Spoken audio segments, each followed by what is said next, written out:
उम्र सारी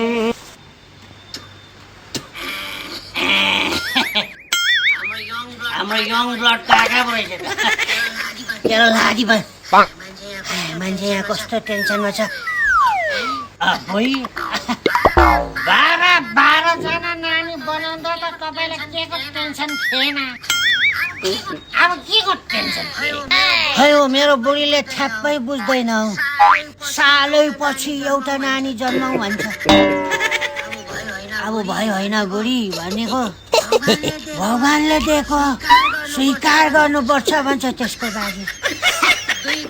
2 कोठे घरमा भने नानीको जनसङ्ख्या बढेर जेठा महिला साइला त भैँसीसँग भैँसीको गोठमा सुत्दैछ त्यसको लागि ठिकै छ त हो कस्तो राम्रो बुढी रहेछ ट्याङ निकालिदिँदैन नि म जस्तो बुढीलाई सास फेर्ने मौका पनि दिने थिएन तेरो बाउमानको कसै यहाँ मान्छे मासी सुकिसक्यो यो कङ्लिङ हड्डी कम्मर सबै दुख्छ अब म सक्दिनँ बरुमा घर नानी सबै छोरो जङ्गलतिर लाग्छु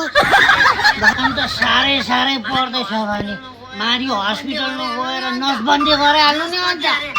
नसपति अरे नसपति होइन त्यसको नसबन्दी हो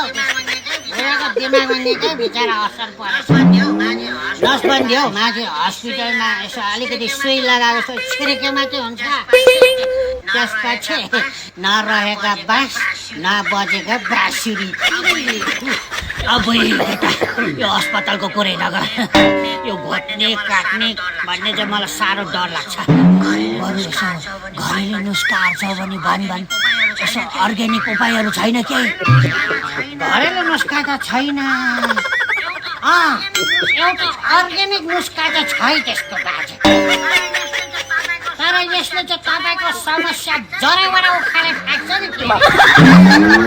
अहिले यसो गर्नु तपाईँ यहाँ माथि दोकानबाट 1 बोतल खट्टु रम अनि एउटा बम पटेका जत्रो 20 रुपियाँ गर्ने पाउँछ